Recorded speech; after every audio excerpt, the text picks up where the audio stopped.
Assalamualaikum warahmatullahi wabarakatuh. Bismillahirrahmanirrahim. Alhamdulillahilladzi hadana lihaza wa ma kunna linahtadi laula an hadanallah. Asyhadu an la ilaha illallah wahdahu la syarikalah wa asyhadu anna Muhammadan abduhu wa rasuluh. Rabbi israh li sadri wa yassir li amri wahlul 'uqdatam min lisani yafqahu qawli. La haula wala quwwata illa billahil aliyyil azim. Amma ba'd. Alhamdulillah.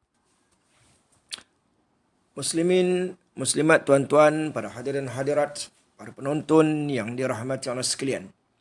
Alhamdulillah. Sebagai mukadimahnya pada petang ini, ingin saya memaklumkan bahawa sehingga kini terdapat juga agak ramai yang mesej kepada saya yang bertanyakan akan perihal jemaah kebenaran ataupun siapa dia Fatah At-Tamimi ini. Maka saya rasa perlu saya menerangkan sekali lagi, walaupun sudah banyak video yang saya keluarkan berkaitan dengan Fatah At-Tamimi dan Imam Mahdi, mungkin kerana para pendengar atau para penonton tidak dapat mengkajinya atau menilainya atau tidak dapat memahaminya secara tepat atau masih samar-samar lagi, maka agak sukar bagi mereka-mereka ini untuk mengetahui jamaah kebenaran yang mana satu yang saya maksudkan dalam negara Malaysia ini.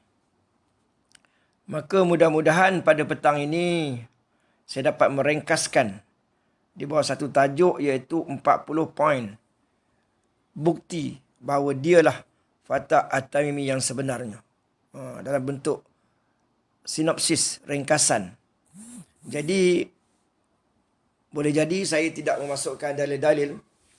Jadi, kalau tuan-tuan ingin mendapatkan maklumat lebih lanjut, kalau tak ada daripada video-video saya, maka eloklah tuan sungguh-sungguh mencari dalil daripada pelbagai sumber. InsyaAllah tuan akan dapati apa yang saya perkatakan ini semuanya adalah benar. Baiklah. Bismillahirrahmanirrahim. Tajuk kuliah saya pada petang ini adalah ringkasan 40 poin penting bukti bahawa dialah Fatah At-Tamimi yang sebenar. Yang pertama, Fatah At-Tamimi yang sebenar itu mestilah menepati ciri-ciri sebagaimana yang disebutkan oleh hadis Nabi SAW 100%. Ini bermakna tuan-tuan kena kumpulkan semua hadis-hadis yang berkaitan dengan Fatah At-Tamimi dan menilai ada tak figure ni, orang ni, tokoh ni, pemimpin ini di Malaysia, dalam negara kita ni, yang ciri-cirinya sama seperti digambarkan dalam hadis Nabi SAW. Kecuali ada perkara-perkara tertentu yang belum sampai masanya. Belum sampai masanya, maknanya setelah sampai masanya, maknanya akan terserlah atau terbukti bahawa kebenaran ini secara menyeluruhnya. Nombor 2, Fatah At-Tamimi yang sebenar atau pemuda Bani Tamim atau putra Bani Tamim ini, dia datang dari timur, iaitu Nusantara. Itu poin yang kedua. Secara ringkas saja, tapi ini poin benar lah. Bukan direka-reka. Yang ketiganya, Fatah At-Tamimi ini bertaraf mujaddid, iaitu setiap 100 tahun didatangkan seorang pemimpin yang bertaraf mujaddid. Mujaddid ini dia membawa pembaharuan dalam semua bidang. Bukan dia bawa baru saja, tapi benda baru tu tak betul. Macam didakwa oleh golongan Wahabi ni. Dia kata mereka itulah, seolah-olah mereka itulah golongan tuba lil ghuraba, orang yang paling bahagia. Salah. Jauh panggang daripada api. 100% salah. Tak betul tu. Yang keempat, dia adalah dari keturunan Bani Tamim dan juga Ahlul Bait, keturunan Rasulullah. Yang kelima, jamaahnya mempunyai role model, mempunyai contoh dalam semua bidang kehidupan, dalam pentadbiran, dalam ekonomi, dalam pendidikan, dalam pertanian, semua mereka ni mempunyai contoh. Contoh yang boleh dipraktikkan. Sebab mereka nak mentadbir negara, mesti ada contoh yang boleh dilaksanakan. Benda baru, nak bawa benda baru yang praktikal. Jamaah kebenaran yang dipimpin oleh Fatah At-Tamimi ini bergelanggang bukan sahaja di Malaysia, tetapi seluruh dunia. Jamaahnya yang ketujuh, tidak boleh dimudaratkan. Hanya musuh-musuh boleh susahkan. Setakat yang diizinkan saja oleh Allah Subhanahu Wa Taala, di mana jamaahnya akan terus hidup sehinggalah ia mendapat kemenangan. Yang ke-8, jamaahnya bergerak dengan akhlak dan kasih sayang. Kena carilah jamaah ni. Jamaah mana yang kelihatannya berakhlak, berkasih sayang, tidak menjatuhkan orang lain. Jamaahnya tidak terlibat dengan sistem politik yang ada pada hari ini. Yang ke-9, Fatah At-Tamimi atau putra Bani Tamim ini sebenarnya adalah keturunan wali-wali, keturunan raja-raja dan keturunan bangsawan. Yang ke-10, peribadinya mempunyai misai nipis atau misai yang tipis, berjanggut sederhana panjang dan berjambang nipis. Tubuhnya sederhana, tidak terlalu tinggi, tidak terlalu rendah. Tubuhnya serba sederhana, sesedap mata memandang. Yang ke-11, kulitnya tidak terlalu gelap dan terlalu putih. Disebut juga sebagai kulitnya sawo matang. Yang ke-12, dia berbangsa Ajam, tapi keturunan Arab. Maknanya dia bukan daripada bangsa Arab, cuma keturunan Arab. Ini berbangsa Ajam. Fatah At-Tamimi ini bertutur bahasa Ajam, tapi dia fasih bahasa Arab. Yang ke-14, dia adalah pemimpin yang dijanjikan, yang diisyaratkan. Maknanya gelaran itu ada dalam hadis Nabi SAW. Walaupun cuba dinafikan oleh golongan Wahabi kita. Yang ke-15, Fatah At-Tamimi ini mempunyai karamah lahiriah dan maknawiyah. Sangat sabar, karamah maknawiyah. Sangat redha, karamah maknawiyah. Yang ke-16, gelaran lain bagi Fatah At-Tamimi ini adalah Syuaib bin Saleh atau Al-Mansur atau Amir min Umara. Ini di antaranya. Boleh dapat gelaran ini dalam hadis-hadis Nabi SAW. Seterusnya yang ke-17. Yang ke-17, dia sangat membela Ahlul Bait. Imam Mahdi itu adalah Ahlul Bait. Jadi dia orangnya yang sangat membela, mempromosikan Imamul Mahdi, iaitu Ahlul Bait, keturunan Rasulullah SAW. Poin yang ke-18. Dia dibekalkan dengan ilham dan kasyaf serta yaqazah untuk membantu perjuangannya.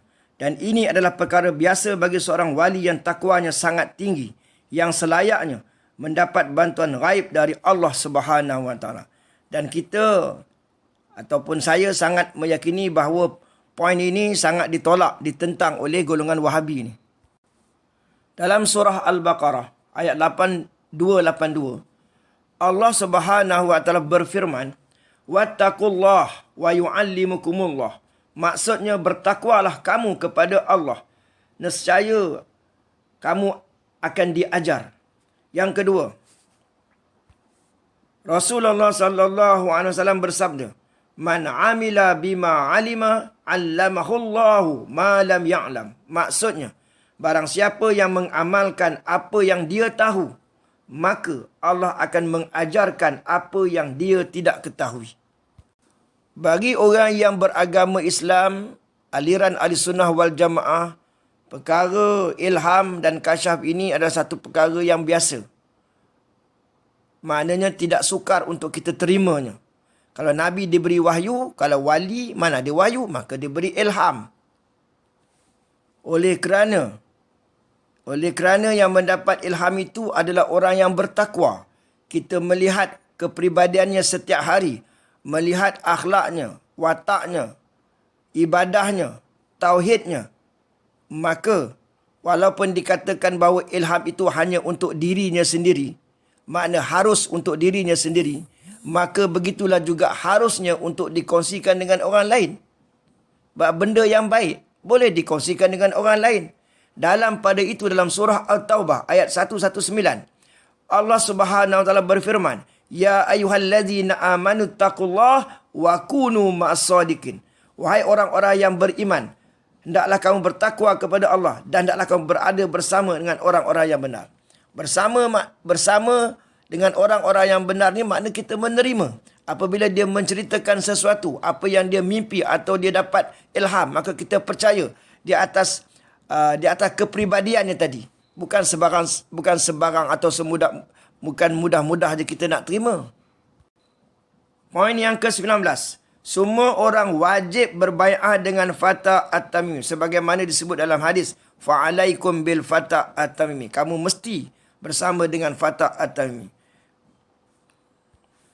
Apabila kita mendengar akan jamaahnya, faman sami'a bihim falyatihim, datangi mereka, falyubayyi'hum, maka berbai'ah dengan mereka, dengan pemimpinnya. Dan lagi dia akan mendapat negara secara aman, diserahkan kuasa kepadanya. Ingat ya, diserahkan kuasa kepadanya, bukan merebut kuasa.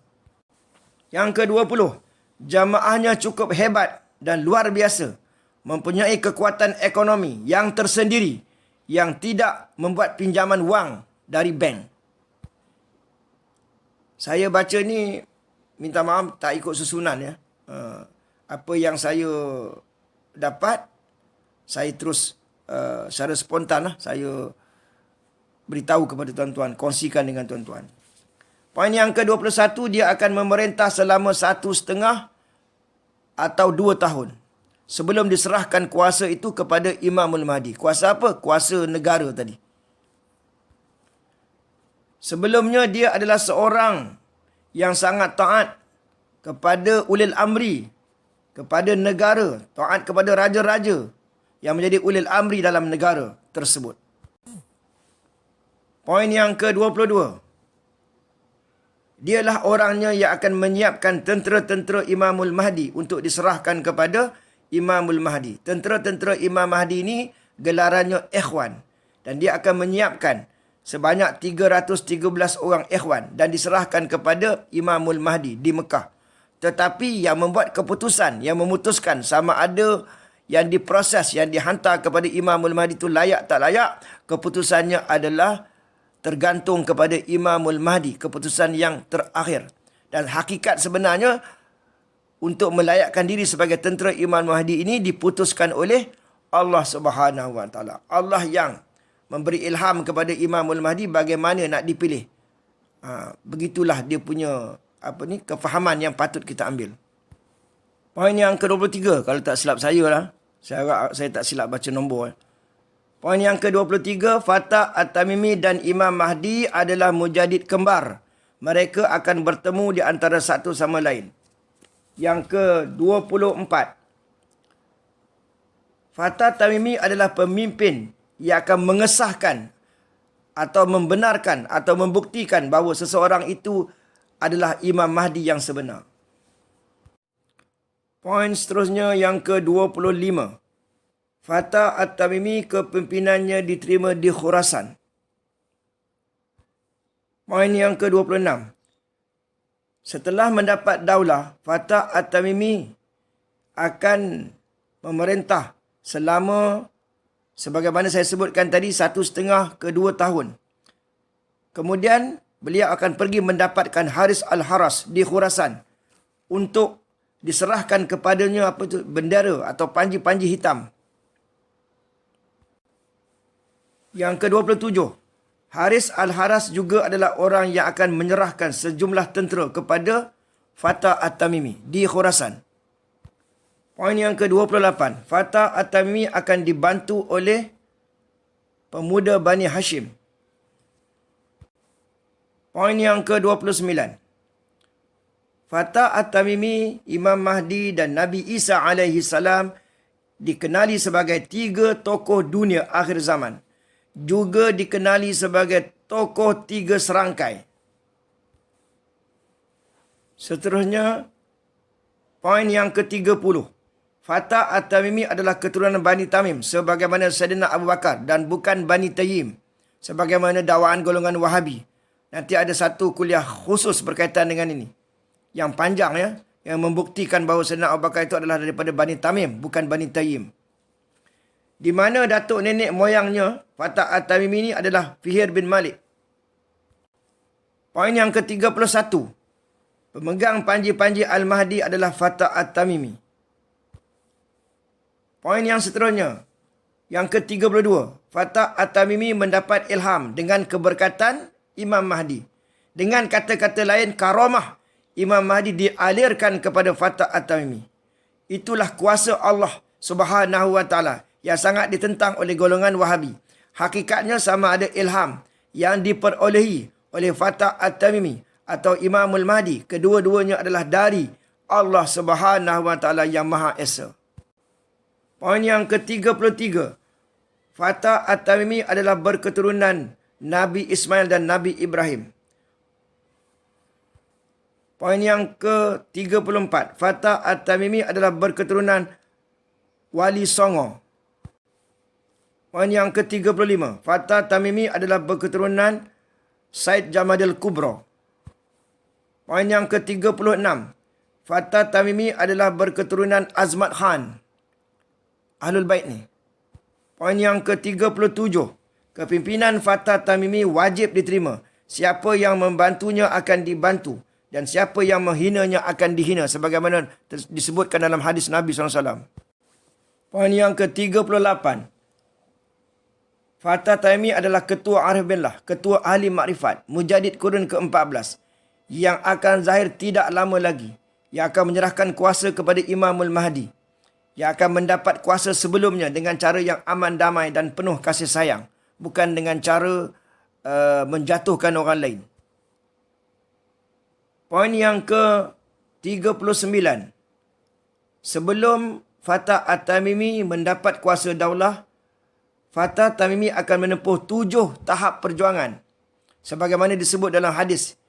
7 tahap perjuangan yang dahsyat sebelum akhirnya diserah kuasa ke atasnya. Yang pertama, memperjuangkan kebenaran. Itu yang pertama. Kemudian ditolak. Perjuangannya ditolak, tak diterima oleh orang. Yang ketiga, mereka meneruskan perjuangan. Itu. Dan akhirnya Fayun Sorun dibantu. Ini tahap yang keempat, dibantu. Yang kelima, mereka memperoleh kemenangan, diberi kemenangan. Yang keenam, mereka menolak. Fala yakbalunahu, mereka menolak. Mereka tidak mahu kuasa negara. Tetapi terpaksa terima kerana negara sudah gawat. Dan terpaksa terima kerana untuk diserahkan kuasa yang sebenarnya adalah dimiliki oleh Imamul Mahdi. Iaitu khalifah yang sebenar. Yang ketujuh tu diserahkan kepada Imamul Mahdi tahap dia. Diserahkan kepada Imamul Mahdi. Hatta yadfa'uha ila rajul min ahlul bait. Masih lagi poin yang ke-39. Kemunculan dan kezahirannya akan menggemparkan seluruh dunia. Dan berbondong-bondong orang akan datang sama ada untuk masuk agama Islam, untuk bertaubat dan berbai'ah dengannya. Masih lagi poin yang ke-39. Kepimpinannya akan menyebabkan negeri-negeri di Asia akhirnya bersatu dan mereka minta berlindung di bawah kepimpinannya. Masih lagi di bawah poin yang ke-39. Fatah At-Tamimi adalah ketua perang yang tak boleh dikalahkan. Dan akhirnya poin yang ke-40. Kebenaran Fatah At-Tamimi dapat dibuktikan sama ada melalui Quran. Ayat Quran secara umum, innallaha ala kulli syai'in qadir. Sesungguhnya Allah Maha berkuasa di atas tiap-tiap sesuatu untuk menjadikan bangsa Melayu ini bangsa yang hebat, bangsa yang luar biasa di akhir zaman, bangsa yang boleh membina empayar Islam. Juga dapat dibuktikan melalui hadis sejarah dunia realiti yang sekarang ni. Jamaahnya, ciri-ciri jamaahnya, kepimpinannya, akhlaknya, kasih sayangnya, karamahnya. juga jamaahnya yang membawa pembaharuan dalam semua bidang. Jadi, sekiranya kita termasuk golongan yang mendapat hidayah dan taufik, insya-Allah kita boleh menerima segala apa yang saya sampaikan ini, insya-Allah.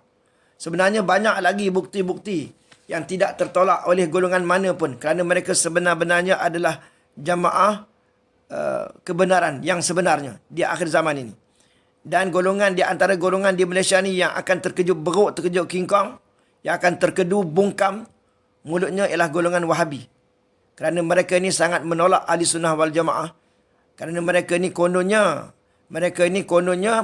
mengiktiraf, kononnya menghargai, menyanjung tinggi Imam Syafi'i, Hanafi, Maliki, Hanbali. Menyanjung tinggi. Tapi tak ikut pun. Udahlah tak ikut, kemudian kritik pula. Mereka ini, kalau ditanya kepada mereka, adakah kamu golongan Wahabi? Mereka tak mengaku, mereka bukan golongan Wahabi. Tapi mereka tak hantam pun Syekh Abdul Wahab. Mereka tak kritik pun Syekh Abdul Wahab. Jadi, mereka ni di mana letaknya? Tapi mereka mengambil hujah-hujah, hadis-hadis daripada golongan yang menyokong Syekh Abdul Wahab ni. Jadi mereka itu berfikiran Wahabi. Tapi bila ditanya, mereka bukan golongan Wahabi. Sehingga kini, nampaknya golongan Wahabi di Malaysia ni agak selesa. Tidak ada golongan-golongan ahli sunnah wal jamaah di antara ulama'-ulama'nya yang cuba berbincang dengan mereka, memperbetulkan salah silap mereka. Jadi di sini satu kekurangan. Jadi mudah-mudahan tidak lama lagi mereka ini akan dikalahkan dengan faktor karamah. Mereka akan mengakui kesalahan mereka, kekeliruan mereka ini. Sekarang ni mereka rasa megah, rasa hebat berada di Malaysia ni dengan mendapat kedudukan yang istimewa, sedangkan fahaman mereka lari daripada fahaman ahli sunnah wal jamaah. Saya harap kalau ada ulama'-ulama ahli sunnah wal jamaah yang peka ni akan mengambil serius dengan apa yang saya perkatakan ini. Jadi oleh kerana masanya semakin lama semakin hampir kebenaran itu akan datang, akan muncul, akan segera zahir, maka saya menyenaraikan secara ringkas 40 ciri-ciri Fatah At-Tamimi ini. Kepribadiannya, jamaahnya dan perkara-perkara yang berkaitan dengannya. Berdasarkan khususnya daripada hadis Nabi SAW. Hadis ni pula ada yang tersurat dan tersirat. Selain daripada, saya tak sebutkan lagi bahawa ramai orang di akhir zaman mendapat syafaat daripada Bani Tamim, seorang lelaki Bani Tamim. Itu hadis sahih tu. Dan golongan yang paling kuat menentang Dajjal adalah daripada Bani Tamim. Jadi, tapi mereka cuba nak menonjolkan bahawa Sayyidina Abu Bakar itu adalah Bani Tayyim. Sedangkan hadis-hadis banyak menyebut tentang peranan Bani Tamim. Wazir Al-Mahdi itu Bani Tamim. Yang kuat menentang Dajjal itu Bani Tamim, bukan sebut Bani Tayyim pun. Yang banyak masuk surga syafaat-syafaat Bani Tamim, bukan Bani Tayyim. Tiba-tiba Sayyidina Abu Bakar dikata Bani Tayyim. Sedangkan Sayyidina Abu Bakar itulah orang yang paling berani, yang paling warak, paling serius menentang Dajjal, Sayyidina Abu Bakar lah. Jadi kenapa tak ditonjolkan oleh hadis-hadis tentang Bani Tayyim, ditonjolkan Bani Tamim? Jadi ikuti kuliah yang seterusnya, nanti akan ada satu perbahasan yang panjang lebar, di mana saya telah mendapatkan bukti-bukti bahawa memang Sayyidina Abu Bakar ini Bani Tamim bukan Bani Tayyim. Dan di mana kekeliruan itu timbul, insya-Allah. Jadi saya rasa kuliah saya setakat ini saja. Mudah-mudahan walaupun kuliah saya ni mungkin agak terabur juga petang ni, tapi yang pentingnya poinnya ada, isinya ada. Mudah-mudahan kita dapat hidayah dan taufik. Sambil kita terus insya-Allah diberi kekuatan untuk kita baiki diri, untuk kita muhasabah diri. Masa masih ada lagi. Sebab kita masih hidup lagi dan Fatah At-Tamimi belum zahir lagi. Jadi sekian, wabillahi taufiq wal hidayah. Assalamualaikum warahmatullahi wabarakatuh.